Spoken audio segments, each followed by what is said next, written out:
pass it around, folks. She needs it. Oh, whatever works. I won't use it, but I'll just on the floor. So my name's Gretchen. I have a degree in International Affairs and Business Administration. And today I'm going to go over with you Chapter 8, Addressing Concerns and Earning Commitment. And I have a surprise. I'm actually doing Learning Objective 5. Recommended approaches for responding to objections. So does everybody have their book? Would you like a copy of their book? Remember I did this last time? I really want to do it again. I liked it. Books? You guys should bring your books to class. Sorry. We can use mine. We'll use mine. So a little about me. These are my, well, this is my parents' dog, but I just got a little kitten. We had a bunch of books, and we don't want to see Oh, books, good. Just hold on to them. Okay, good. I just got a kitten. His name is Oliver because he's an orphan. And I'm training him to walk on a leash, which is ridiculous, but I'm really obsessed with it. And so I can take him around when I move back to the city. I think it's funny, so. Cool. Anyways, this is what we would be going over. We're actually going to be going over, again, the approaches to responding to objections. So you have a potential client who is sort of teetering on the edge of buying and not buying. But I'll show you my pictures because I really like them. So Lark, which I read, Lark, like the Lorax, and I was watching Dr. Seuss with my cousins this weekend, so I got excited. So listen and acknowledge. I'm going to go over forestalling and direct denial with this one because anybody see the most recent Office? It's hilarious.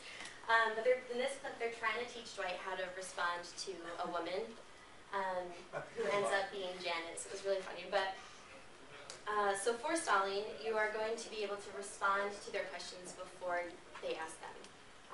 It's super helpful in preparing before the sales call, and if you have a similar question that people tend to ask a lot, you can just hit it before they even have to ask it. It sort of cuts the time in half. And then direct denial, and if you have your book, did you have your book? Did somebody else have your book? Did you have your book? There's on 184, there's a little dialogue for direct denial, and we can do that, and then, I don't know names, and I apologize because you just presented. Can you be the prospect? And then Dan, right? Can you be the salesperson? It's right under direct denial.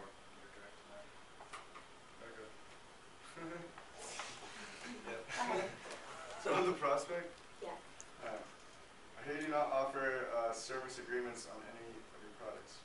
I'm sorry, that is not correct. We offer 3- and 5-year service contracts, and our warranty is also 5 years. So it's pretty abrupt.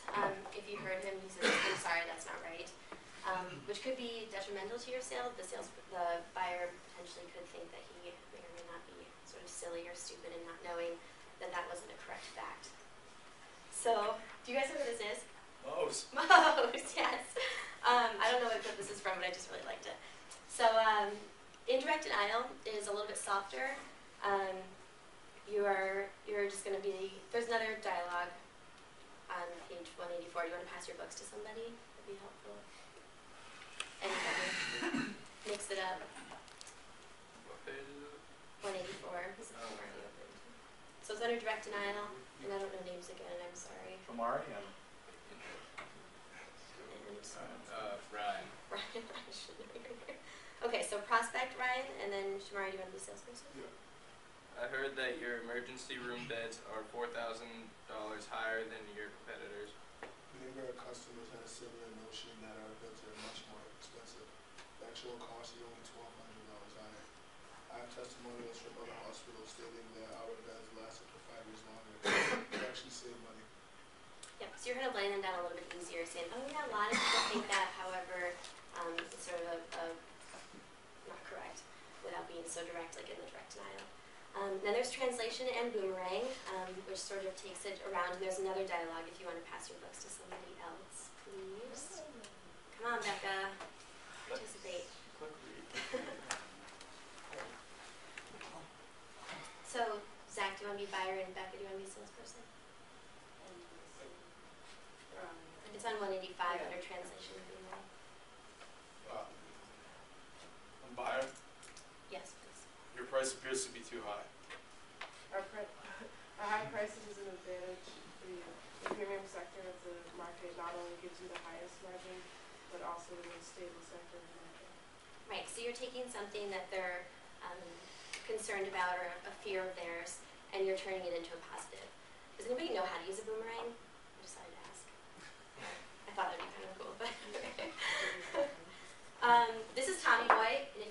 seen it, you should just go rent it. I'm giving you guys a movie list, but it's phenomenal. So my next one is compensation. And you're going to, with compensation, it's, I'm just going to read it, a response to buyer objections in which the salesperson counterbalances an objection with an offsetting benefit. And there isn't a dialogue for this one, but there's a little quote in there where they're talking about shipment.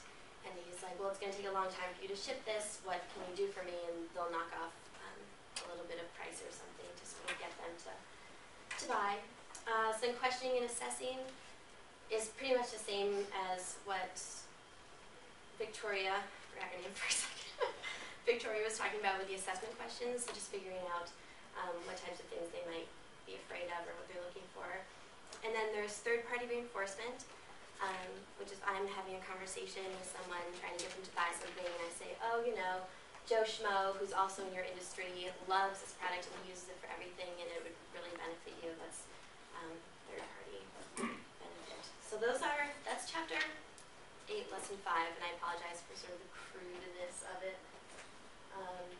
Confirmed, you should feel confident. Oh, God. Okay. So does anyone have a question? I know there wasn't any slides to coincide with what I was saying. Okay, good, because I wrote an awesome poem. I was really in the Dr. Seuss mood and had a ridiculous amount of free time this weekend, so I wrote a poem. Is anybody an English major or an elementary school? Nothing? Okay, I'm going to have somebody read this, and you can read it like Dr. Seuss. It's kind of fun. And it has to do with the lark.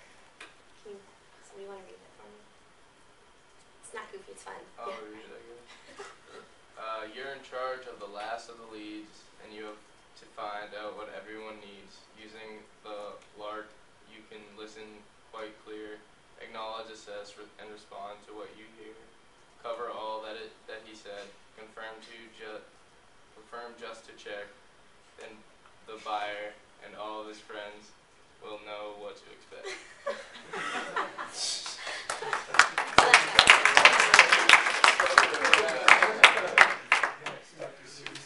That is awesome. You could actually make that to an awesome rap, actually. Yeah. Does anybody want to rap it? I was rapping.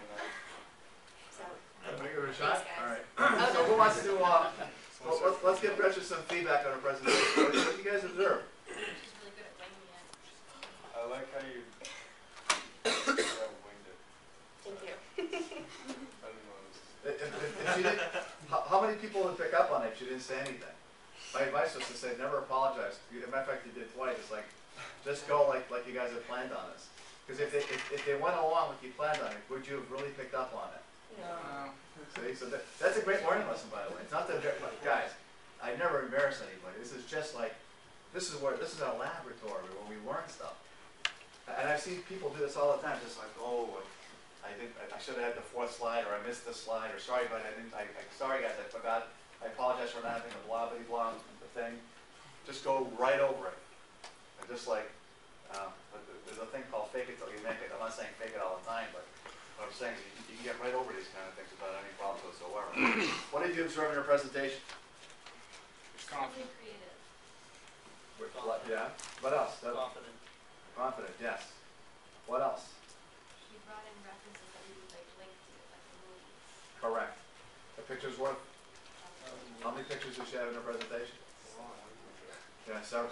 Yeah. And they add a little bit of what? What's the H word? Humor. How does that make people feel when somebody's a little bit of humor? Or lapsed. Remember when Bill opened up, he had the thing jumping off the roof, and so people like a little bit of humor, and a cat on a leash, that was interesting. And even spontaneous. Gretchen, did you mean to? Did you write that ahead of time, the boomerang thing, or did you think of that on the spot while you're standing up front? Oh, I just on the spot, I just wanted to know if anybody. But when you asked, it's kind of funny. Has everybody thrown a boomerang? That was funny. Yeah. But was that impromptu, like right there? Did you plan that in your presentation? It was just a question, just impromptu. Just impromptu. Good. No, that's cool. I like to ask those kind of questions because there are some people that will say the best one-liners are Bob. I think Bob Hope. You guys don't remember this, but he's like very, very funny comedian from the back in the day. He said the best one-liners are written a month ago. You're because you prepared, but you seem so cool when you're up presenting in front of everybody. Like, wow, that was really witty. No, I prepared. I got a whole bunch of them ready to go.